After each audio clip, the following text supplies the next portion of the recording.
Hola, muy buenos días. Bienvenidos a su programa Voces en Directo, el espacio que abrimos en el periódico El Economista para conversar con los líderes del sistema financiero mundial y con los principales analistas del mercado global.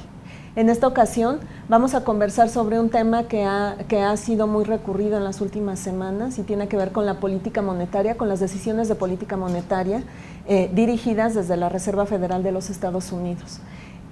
Para conversar sobre este tema, tenemos la oportunidad de estar en las oficinas de BBVA Bancomer y vamos a platicar con uno de los especialistas en el tema de política monetaria, que es Carlos Serrano, economista en jefe de BBVA Bancomer. Y antes de entrar en materia, permítanme presentarles un reportaje que preparó el equipo de Voces en Directo. Acompáñenme a verlo. La Reserva Federal de Estados Unidos dejó sin cambio su tasa de fondeo en el rango de 0 a 0.25%, tal como ha estado desde el año 2008. La primera economía del planeta crece, está creando empleos y fortalece la demanda doméstica y avanza, pero enfrenta retos internos y externos que le impiden alcanzar las metas para andar sola, sin el apoyo extraordinario de las tasas mínimas. De acuerdo con el comunicado reciente del Comité de Mercado Abierto, que es el órgano de decisión de política monetaria de la Fed, la caída del precio de los energéticos y el fortalecimiento del dólar están favoreciendo a la baja inflación de Estados Unidos. El Banco Central de Estados Unidos, que es la Fed, requiere que la inflación alcance una variación de 2% para mover la tasa del fondeo. El índice de precios generales de Estados Unidos al mes de agosto, que es el dato más reciente, registró una caída, la primera en 7 meses. Y ahora la Fed suma a su análisis para mover la tasa el deterioro del ambiente internacional que está guiado por la desaceleración de China. La tendencia de las tasas de la Reserva Federal ha sido desde el año 2008 un determinante para las decisiones monetarias de al menos 22 economías emergentes, como México, tal como lo evidencia un análisis del Banco de Pagos Internacionales. Esto se hizo evidente cuando el Banco de México sincronizó hace un mes su calendario de reuniones monetarias con el de la Reserva Federal de Estados Unidos. Sin embargo, el mismo gobernador del Banco de México, Agustín Carstens, ha explicado que las variables más importantes para tomar la decisión de mover las tasas tienen que ver con el desempeño de la economía y la tendencia de la inflación. Así, este lunes 21 de septiembre, la Junta de Gobierno del Banco de México decidió dejar sin cambios la tasa de interés en el histórico 3% que ha mantenido desde junio del año 2014. El objetivo de la tasa de fondeo en México es determinante para el 60% la deuda pública del gobierno federal que está contratada en CETES. Y es también punto de referencia para el rédito que cobran las instituciones financieras por los créditos en la banca tradicional. La decisión de la Fed de no mover la tasa impacta entonces en México y en nuestros bolsillos, por eso la Fed prolonga el suspenso. Para Voces en Directo del Economista, Violeta Moreno, con información de Pedro Martín Pacheco. Bueno, pues como les comentaba, estamos en las oficinas de BBVA Bancomer y tenemos la oportunidad de conversar con el economista en jefe, Carlos Serrano. Carlos, muy buenos días. Muy buenos días, es un gusto estar aquí en Voces en Directo. Muchísimas gracias por estar con nosotros y pues nuevamente es la segunda participación que tenemos la oportunidad de hacer contigo, lo que te agradecemos de verdad. Al contrario. Y pues bueno, quisiera entrar en materia, preguntarte, la semana pasada, el jueves, la Reserva Federal, el comité del Mercado Abierto de la Reserva Federal fija su anuncio, un anuncio esperado, que es sobre las tasas de interés. ¿Les sorprendió a ustedes que no moviera la tasa? Bueno, sorpresa en realidad no. Nosotros pensamos que ya era un momento adecuado para subirla, pero reconocemos que era una decisión muy difícil, muy dividida. Yo creo que pues, es la decisión de la Reserva Federal pues más dividida que yo recuerde en términos de lo que esperaban los mercados y los analistas, por lo menos en una década, ¿no? Yo creo que los analistas en Estados Unidos estaban más o menos mitad y mitad, entre los que esperaban que se iba a subir y los que no. Y yo creo que esto se debe a algunos factores interesantes. Si vemos a la economía de Estados Unidos, a la parte doméstica, pues probablemente ya había condiciones que hubiesen permitido que ya subieran. Sin embargo, un tema muy interesante que surge en el comunicado y que después resalta la presidenta Yellen en la conferencia de prensa es que todavía persisten debilidades importantes en la economía global. En particular se hizo énfasis en el caso de China, y los miembros de la Reserva Federal tenían la preocupación de que esta situación de bajo crecimiento global y de las debilidades en China pudiese a su vez crear debilidades para la economía de Estados Unidos, que pudiese tener repercusiones negativas, y es por esa razón que deciden mantener la tasa sin cambios, aunque en el propio comunicado y en la conferencia se reconoce que hay ya varias señales en la economía de Estados Unidos que muestran una mejor dinámica, ¿no? En particular se habla del consumo, que está más robusto, de la inversión, del mercado inmobiliario, que es un mercado donde tuvo su génesis la crisis de 2008-2009 en ese país, y el mercado laboral. Entonces, en general, a pesar de que en estas variables de la economía de Estados Unidos se ven mejora, creo que hay dos temas que los hicieron esperar. El primero es el que ya comentaba, que se aprecian esta serie de debilidades en el resto de la economía global. En particular se hizo el énfasis en China, que es una economía pues, que había sido un motor importante en la última década para el crecimiento de muchos países, y también algunas debilidades en Europa.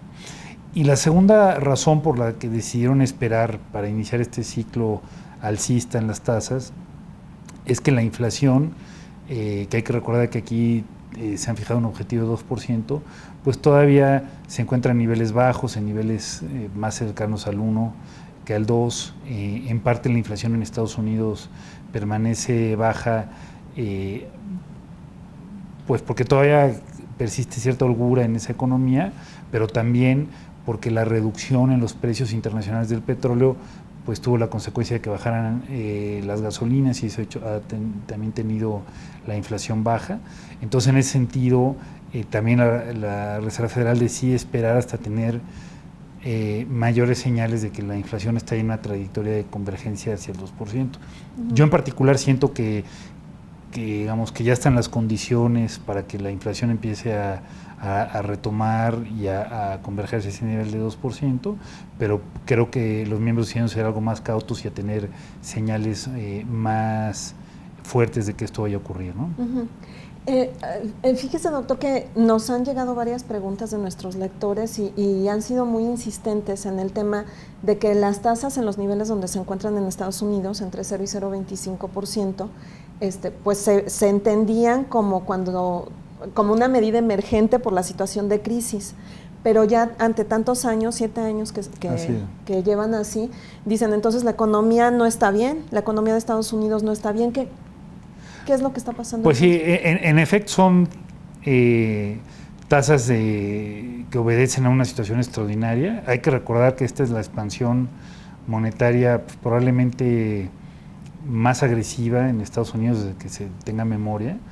Nunca ha habido una expansión de este calibre, porque hay que recordar que no solamente la Reserva Federal redujo sus tasas hace 7 años, como bien dices, a niveles de entre 0 y 0.25, sino que además tuvo este programa que llamaban de quantitative easing, donde compraban una cantidad muy importante de instrumentos de bonos en los mercados. Llegaron a comprar hasta 85 mil millones de dólares cada mes entre bonos del Tesoro y bonos hipotecarios, para lo que significó pues todavía una inyección de liquidez adicional y muy fuerte. Y entonces, en efecto, estamos en una situación sin precedentes de expansión monetaria, porque si bien estas compras de activos ya se suspendieron, pues el balance de la Reserva Federal es un balance históricamente grande, y encima tenemos así las tasas. Entonces, yo entiendo esta preocupación que hacen los lectores en el sentido de decir, ¿por qué 7 años después seguimos con esta expansión tan grande? Y yo diría que 2 o 3 puntos. El primero es que se ameritó una expansión de este tamaño porque se trató de una crisis muy fuerte. A veces lo olvidamos ya, pero fue la crisis más fuerte que se tenía en Estados Unidos y en la economía global desde la crisis de la Gran Depresión de los 30. Fue una crisis que para Estados Unidos significó, uno, que la tasa de desempleo, que estaba en niveles de 5%, se fuera a más de 10%, en unos cuantos meses. Fue un deterioro en el empleo muy fuerte, caídas en la bolsa también de alrededor del 50%, y donde el sistema financiero de Estados Unidos pues estuvo al borde del colapso, ¿no? Hay que recordar que tanto la Reserva Federal como el Tesoro tuvieron que intervenir para inyectar capital en muchas instituciones, y de lo contrario, pues probablemente hubiéramos visto una quiebra de varias instituciones del sistema financiero de Estados Unidos, si no hubiesen sido rescatadas, y con ello un colapso del sistema financiero que hubiese tenido pues repercusiones aún más graves. Entonces, toda esta situación tan seria pues ameritó tener esta expansión tan grande. Y a mí me parece que si bien ya tenemos señales de que la economía de Estados Unidos se ha recuperado de esa crisis, quizá una de las variables más relevantes que tenemos que ver es la del desempleo. El desempleo, que como te decía, se llegó a ir a tasas del 10%, pues ya regresó a niveles similares o menores a los que prevalecían antes de la crisis, a niveles ya más cercanos al 5%. Se han venido creando empleos a tasas muy rápidas. Dos, pues el sistema financiero es un sistema hoy recuperado, solvente, bien capitalizado. Entonces yo diría que si bien ya están esas señales, pues la Reserva Federal está siendo muy cauta en asegurarse que esta recuperación ya es permanente y que no hay vuelta atrás, ¿no? Porque lo que sería muy grave es tener que revertir una subida y regresar. Entonces yo creo que están siendo más cautos. Y aunque las condiciones en Estados Unidos me parece que ya llamaban para un aumento, yo creo que la Reserva Federal prefiere equivocarse en el lado conservador y seguir apoyando la recuperación a equivocarse en el otro lado. Y equivocarse en el otro lado supondría descarrilar esta recuperación, y me parece que es una decisión prudente, aunque creo yo que dado que estas condiciones domésticas ya están suficientemente robustas, yo creo que pronto veremos esta subida. Me parece que en la próxima reunión de octubre todavía no, porque no habrá un cambio sustancial en octubre conforme a lo que veíamos en septiembre, pero pues es factible que hacia diciembre podamos ya ver el inicio de aumento en tasas de política monetaria en Estados Unidos. Muchos analistas, organismos internacionales, incluso ustedes nos han explicado que la política monetaria actúa con rezago en la economía. Entonces, la verdad es que a mí no me queda claro qué hace la diferencia de estos 3 meses, ¿no? De no haber movido en septiembre, y por qué esperar que en diciembre, y cuál va a ser el impacto entonces rezagado que va a tener. Así es, yo creo que había varios economistas que justamente por este fenómeno que bien describes, que la política monetaria actúa con un rezago, es por eso que muchos pensaban, yo en particular creo que también ya se pudo haber hecho esta subida, porque si bien la inflación todavía no está en el 2%, pues las condiciones de la economía de Estados Unidos, en particular pues la recuperación del mercado laboral, hacen suponer que la inflación va a converger hacia esos niveles. Y la política monetaria no debería reaccionar ya que se esté en esos niveles, debería reaccionar antes. Entonces, hay justamente quien utilizaba ese argumento para decir que ya es momento, ya no hay por qué esperar. A mí me parece que la Reserva Federal reconoce que quizá las condiciones domésticas de la economía de Estados Unidos ya estaban ahí para hacer este aumento, pero sin embargo, hay que recordar que semanas antes de la decisión es cuando se empiezan a dar estas debilidades, sobre todo en China, cuando empieza a darse los ajustes más importantes en China. Y yo creo que la Reserva Federal decide esperar, no tanto por estos temas domésticos, y que creo que saben muy bien este tema de que la política monetaria actúa con rezago, pero yo creo que más bien quisieron esperar esos 3 meses para poder saber de qué naturaleza es esta debilidad en China y qué tanto esa debilidad en China puede repercutir sobre la economía de Estados Unidos. Pues doctor, si me permite, nos vamos a ir a una breve pausa. ¿Cómo no? Y regresamos para platicar sobre algo que nos dieron a conocer el Banco de Pagos Internacionales hace un par de semanas, donde nos dice que por el alza en las tasas de la FED, 22 economías emergentes podrían subirlas también. Lo que quiero saber es si esto tiene algo que ver con la guerra de divisas. Pero si me permite, regresando conversamos, y a ustedes les pido que no se nos vayan. Enseguida seguimos esta conversación. Gracias.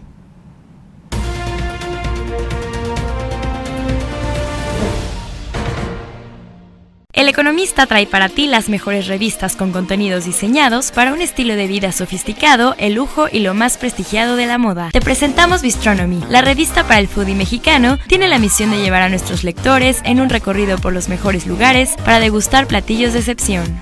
La revista para todos los interesados en los relojes de cuarzo es O'Clock. Los ejes temáticos giran alrededor de las tendencias y las noticias más importantes de la industria, las celebridades y las pasarelas que definen el rumbo de la moda internacional. Equestrian, la única revista de estilo de vida ligada al mundo ecuestre. Podrás encontrar noticias relacionadas con el lujo, los looks y accesorios obligados para él y para ella, los mejores gadgets, relojes, joyas, autos, motocicletas, vinos, restaurantes, platillos, spas y destinos. Si eres amante de la vida náutica, te presentamos Luxury on Board, donde te mostramos los mejores destinos nacionales e internacionales. Te ofrece un directorio actualizado con las marinas en México más importantes. Horloger, la revista de alta relojería, te ofrece todos los contenidos relacionados con las grandes novedades presentadas por las marcas, así como un recorrido desde las entrañas por una de las industrias más importantes en el mundo del lujo. Aquí encontrarás los mejores contenidos sobre las grandes ferias de relojería, como Baseball en Basilea, Suiza, el Salón Internacional de Auto Luxury en Ginebra, Suiza, y el Salón Internacional de Alta Relojería en México.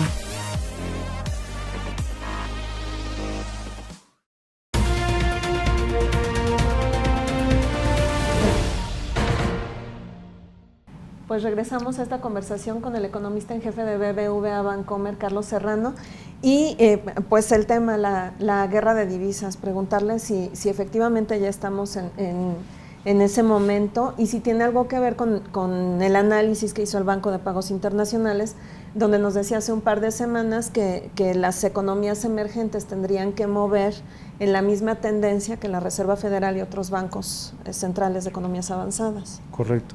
Pues yo no estaría tan seguro de clasificar este episodio como una guerra de divisas, como esas se han visto en otros episodios en la historia en la que muchas economías intentan devaluar sucesivamente sus monedas para hacer más competitivas sus exportaciones. Aquí creo que es un fenómeno ligeramente distinto. Aquí lo que creo que va a suceder es lo siguiente, que el hecho de que las tasas en Estados Unidos hayan permanecido en estos niveles cercanos al cero por un periodo tan prolongado de tiempo, como decías, de 7 años, ha hecho que muchos capitales fluyan a otros países y otras economías del mundo, muchas de ellas emergentes, buscando mejores rendimientos, ¿no? Dado que los rendimientos estaban tan bajos en Estados Unidos, hubo un flujo de capitales hacia otros países buscando mejores rendimientos. En particular, una tipo de operación que sucede mucho es la que se conoce como carry trade, en lo que inversionistas pueden contratar deuda muy baja en Estados Unidos porque las tasas están en estos niveles tan bajos y con esos recursos hacer inversiones en otros países y aprovechar el diferencial de tasas. Entonces, eso ha hecho que pues, la tenencia de bonos por parte de inversionistas extranjeros en muchos países esté en niveles históricamente altos. Entonces, lo que sí puede ocurrir, coincido con este análisis del BID, es que una vez que se perciba que va a iniciar este ciclo de alzas en la Fed, para prevenir que esos capitales regresen de manera abrupta, que haya una salida abrupta de capitales, otros países también suban la tasa para mantener la misma el mismo diferencial en tasas de política monetaria y tratar de mitigar esta salida. Entonces yo creo que, otra vez, más que un tema de guerra de divisas, creo que es un tema de anticipar estas subidas de la Fed y tratar de mantener en la medida de lo posible el diferencial de tasas, de tal suerte que se pueda mitigar la volatilidad que puede venir cuando este fenómeno ocurra y de tal suerte que se puedan mitigar salidas de capitales importantes, ¿no?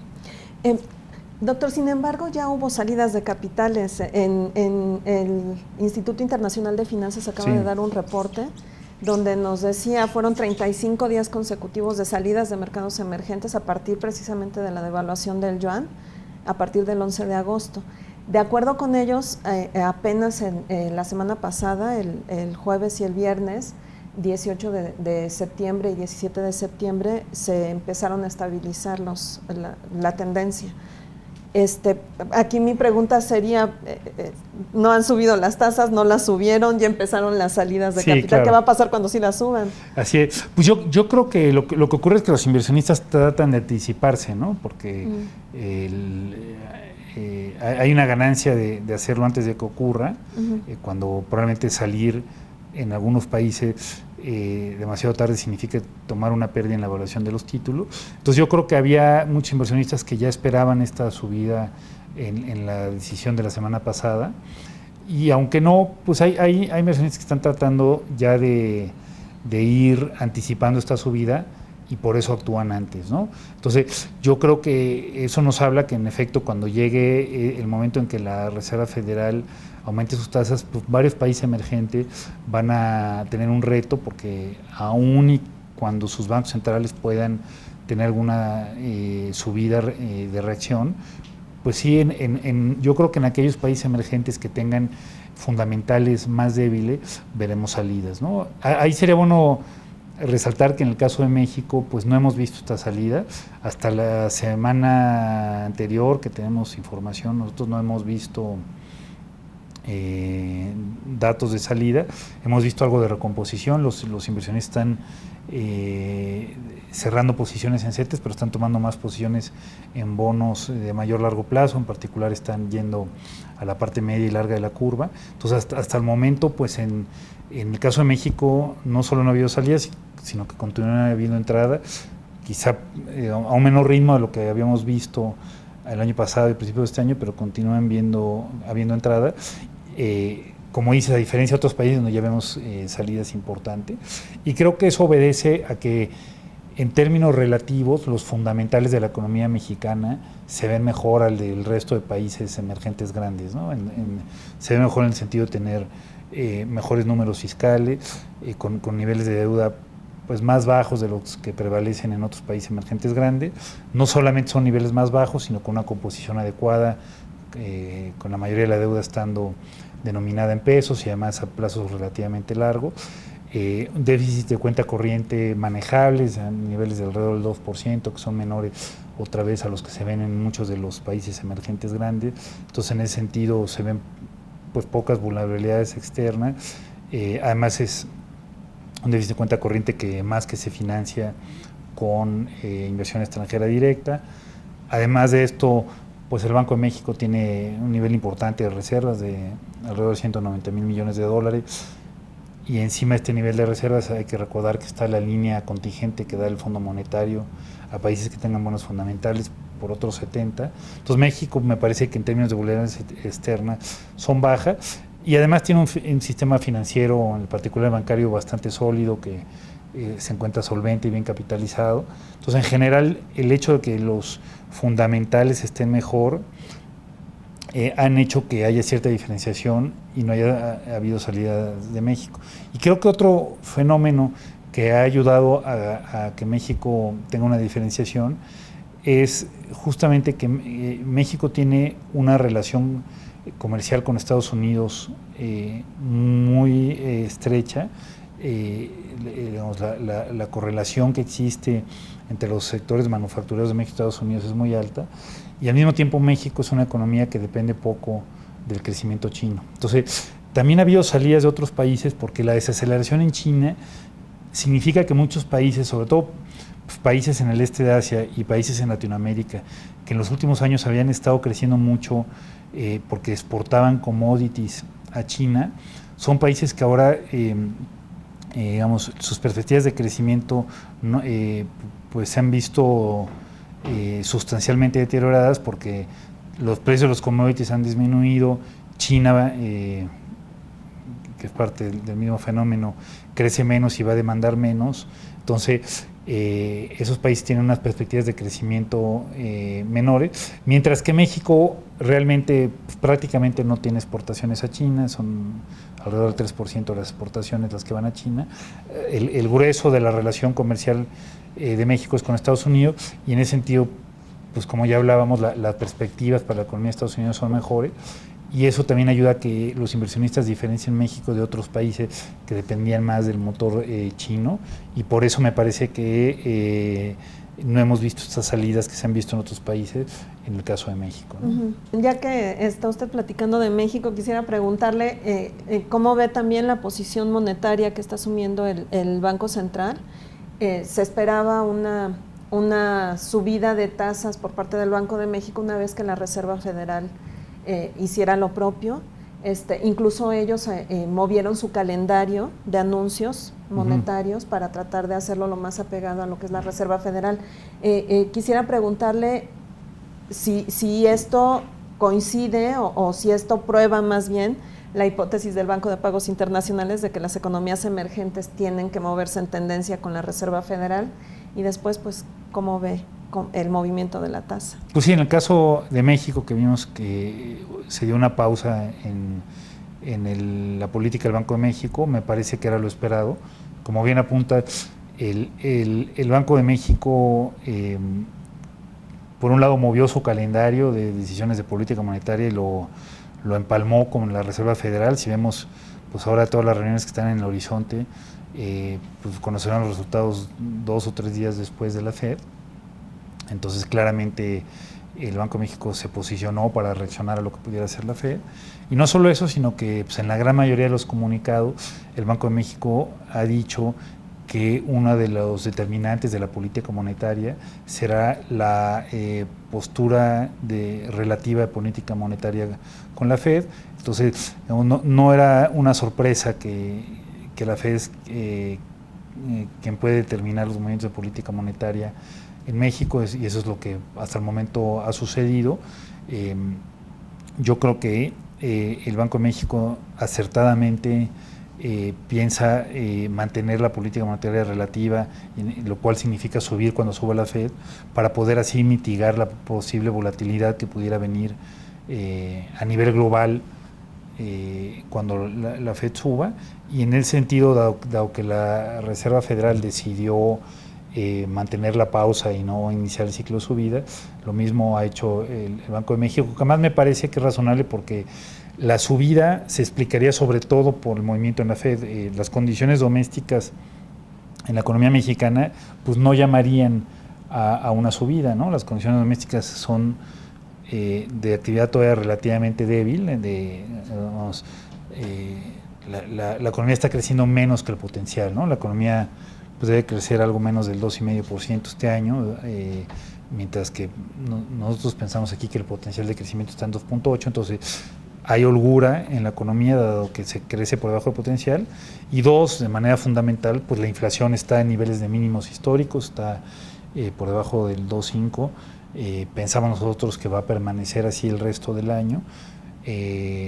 Entonces, este entorno de crecimiento por debajo del potencial y de inflación por debajo del objetivo, pues no llamaría a una subida de tasas. Lo que le podría llamar, o lo que hubiese podido justificarla, sería el alza en la FED, y como no hubo, me parece que por eso fue la decisión. Y aquí también resaltaría yo que a pesar de la depreciación que hemos visto en los últimos meses en el tipo de cambio, pues esta no se ha trasladado a inflación, y en ese entorno también de bajo traspaso, pues tampoco se pensaría en una subida. Entonces yo, en ese sentido, pues lo que pienso que va a ocurrir es que el Banco de México mantendrá la pausa de política monetaria hasta el momento en que la Reserva Federal inicie su ciclo de alzas, ¿no? Muy bien.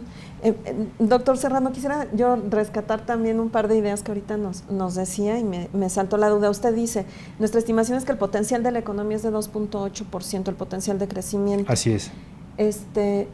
Hace unos años era un poco más alto, ¿no? ¿Qué es lo que pasó? No, nosotros pensamos, bueno, se llegaba a crecer un poco más, pero si tomamos las últimas 3 décadas, nosotros pensamos que la tasa potencial es de 2,8%. Entonces, ciertamente es una tasa baja. Pensamos nosotros que esta tasa puede subir si se terminan de implementar bien las reformas. Nosotros pensamos que si se termina de implementar bien la reforma energética, de la telecomunicaciones, la laboral, eventualmente en unos años, en un periodo de mediano plazo, ¿no? En 4 o 5 años, pues la tasa potencial podría subir de manera importante, puede subir medio punto, incluso hasta un punto más. debido a que la economía mexicana va a ser más eficiente, ¿no? Las reformas le permitirán atraer mayor inversión, sobre todo el sector energético, también el de telecomunicaciones. 2, reducir los costos para las empresas, dado que habrá menores costos de electricidad de manera muy importante, pero también de telecomunicaciones. 3, que habrá un mercado laboral más flexible, resultado de la reforma laboral. Entonces, en general, pensamos que esta tasa eventualmente puede llegar a subir, pero hasta el momento, de una perspectiva histórica, viendo las últimas 3 décadas, nuestro estimado es que este potencial es hoy por hoy de 2.8. Se lo preguntaba porque recuerdo unos análisis de la OCDE, me parece, donde decían que a partir de la crisis mundial bajó la tasa de crecimiento de la mayoría de las economías avanzadas. Pensé que a lo mejor también habría bajado la yo creo que eso habría que resaltar. Un tema importante, México claramente ha venido creciendo a ritmos desacelerados en los últimos 2 o 3 años. Sin embargo, lo que dice es muy importante, es de las pocas economías en las que no se está reduciendo la tasa potencial, ¿no? La OECD, el Fondo Monetario han reducido sus estimados de tasa potencial en muchas economías. Nosotros aquí en BBVA también lo hemos hecho, y sin embargo en el caso de México es distinto, ¿no? En el caso de México no se ha reducido esa tasa potencial y repito, eventualmente con una correcta implementación de las reformas incluso podría aumentarse. Entonces me parece que el hecho de que México haya hecho una serie de reformas le han permitido ser uno de los países para los cuales no había una revisión a la baja en sus tasas potenciales, ¿no? Ok. Muy bien. Pues, doctor, si me permiten, nos vamos a la última pausa de este programa. ¿Cómo no? Y regresamos para conversar directamente con las preguntas que nos enviaron nuestros lectores, nuestra audiencia. Magnífico. Para Muy platicar bien con ustedes. Y ustedes no se vayan porque ya viene pues también lo que ustedes estaban esperando, sus preguntas. Regresamos.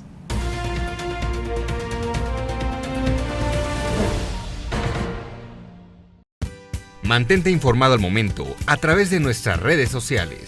Síguenos a través de Twitter en @eleconomista. Búscanos en Facebook como eleconomista.mx. Además, para visualizar entrevistas, programas especiales, cápsulas y todo el contenido de El Economista TV en YouTube, los encuentras como Video El Economista.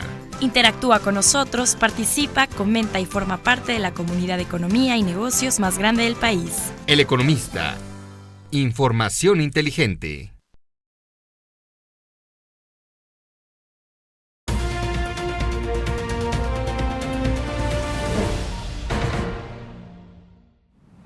Pues regresamos a esta última parte de la conversación con el economista en jefe de BBVA Bancomer, Carlos Serrano, y pues directamente con las preguntas que ustedes nos hicieron llegar vía Twitter y vía Facebook.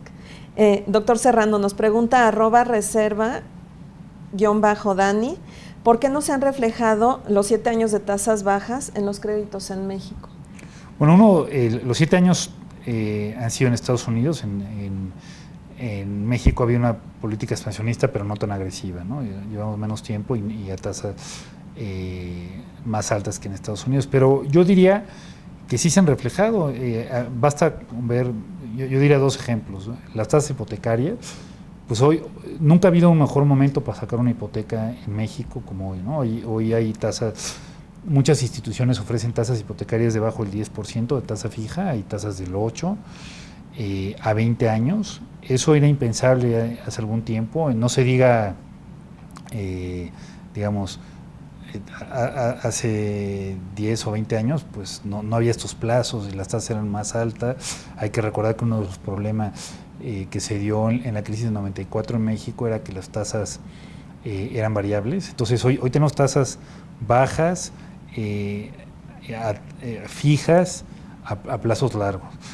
Y lo mismo con el crédito automotriz, ahí vemos condiciones que nunca habíamos visto para adquirir un auto. Entonces yo diría que sí se han ido traduciendo, son 2 fenómenos. Uno es que ha habido mayor competencia en el sistema bancario, tanto porque ha habido entrada de nuevos competidores, porque ha habido políticas que han hecho que el sistema sea más transparente, pero también yo creo que este entorno de tasas más bajas sí se ha traducido en tasas más competitivas desde una perspectiva histórica, ¿no? En México son momentos, como te decía, de mejores condiciones que hay para muchos productos. A lo mejor no son las tasas que se ven en Estados Unidos, pero en Estados Unidos, uno, las tasas de política monetaria son sustancialmente más bajas, y dos, pues el riesgo que existe de extender crédito en Estados Unidos es más bajo, porque aquí las carteras vencidas son más altas, pero yo diría que este ciclo sí ciertamente ha favorecido a algunos tipos de carteras, y que estamos viendo mejores condiciones de crédito de las que las veíamos hace unos años, ¿no? Elaborando un poco acerca de la respuesta que nos acaba de dar, yo le quisiera preguntar, entonces quiere decir que si sube Banco de México la tasa, o si la sube más adelante o la empieza a normalizar, ¿también van a subir las tasas de estos créditos? Pues yo no anticipo que haya una subida muy importante. ¿Por qué? Porque hay que recordar que lo que estamos esperando, tanto en la Reserva Federal como en el caso de Banco de México, son subidas muy graduales, ¿no? Así lo han dicho los comunicados de la Fed. Entonces, pues, si el Banco de México sube 25 puntos base y el año que viene sube otros 50 puntos base, estamos hablando que ni siquiera se va a subir en un punto porcentual la tasa política monetaria, y de eso, pues no todo se traspasa a los créditos por las situaciones de competencia. Entonces, si llegara a haber aumentos, yo no creo que sean aumentos significativos que cambien radicalmente las condiciones crediticias que hoy hay en México.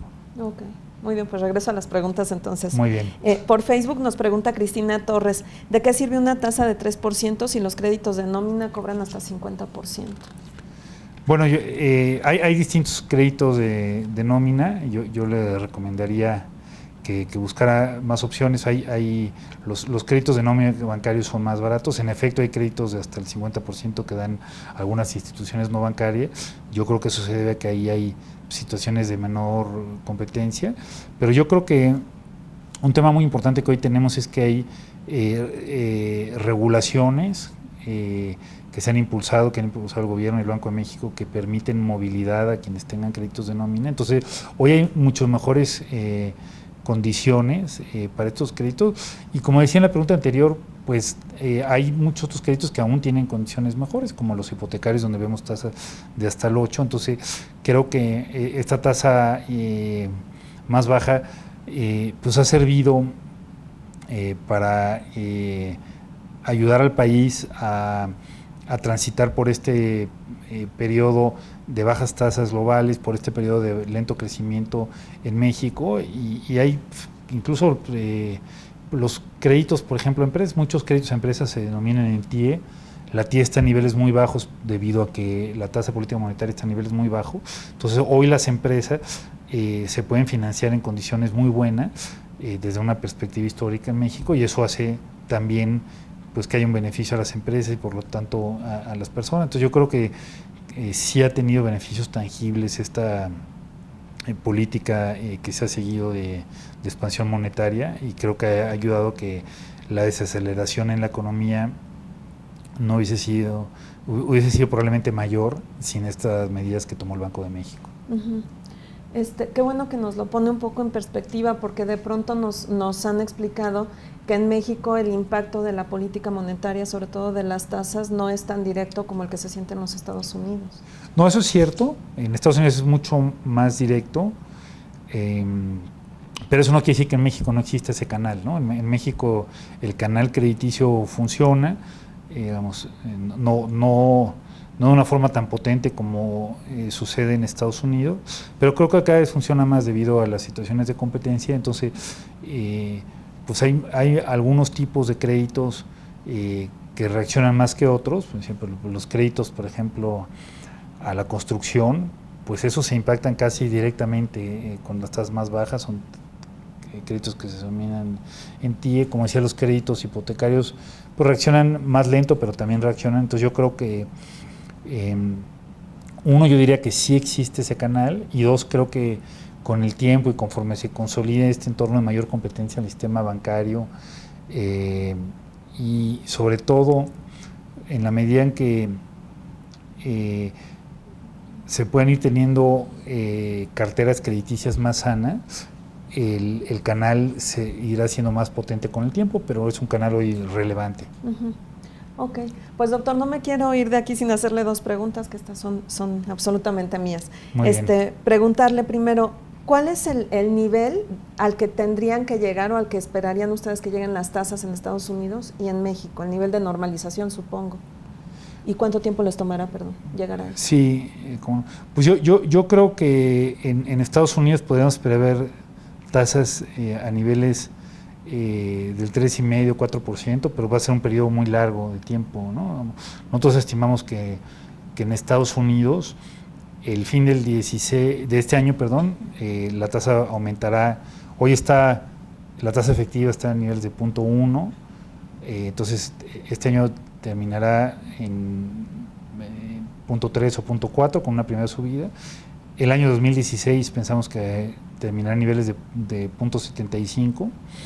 En México hoy está en 3, pensamos que cerrará el año en niveles de 3,25 y de 3,75 en 2016. Entonces, que se pueda llegar a tasas más normales, tasas de 3,5, 4 en Estados Unidos, de alrededor de 5 en México, pues puede ser un periodo relativamente largo que puede llevar 2 a 3 años, ¿no? Ha sido una expansión muy fuerte y muy larga, entonces el proceso de normalización pensamos que va a ser un proceso muy gradual, ¿no? Que puede llevar años. Y finalmente usted nos hacía la observación de que el movimiento de tasas en Estados Unidos dependerá también de la inflación, que también es lo que ha enfatizado la presidenta Janet Yellen. Quisiera preguntarle cuándo estiman, en dónde se encuentra ahorita exactamente la inflación de Estados Unidos y cuánto tiempo les podría tomar llegar al objetivo de 2%. Hasta niveles de 1,1 o 1,2, que es claramente significativamente por debajo del objetivo, tienen 2%. Nosotros pensamos que este objetivo, si la economía de Estados Unidos sigue recuperándose al ritmo que hasta ahora lo ha hecho, pues en algún momento después del verano del año 2016, el año que viene, podríamos empezar a ver que se aproxime ese nivel. Muy bien, muy bien. Doctor Serrano, le agradezco mucho. Al contrario, es un placer estar en el programa. Muchísimas gracias y gracias a ustedes por haber estado con nosotros.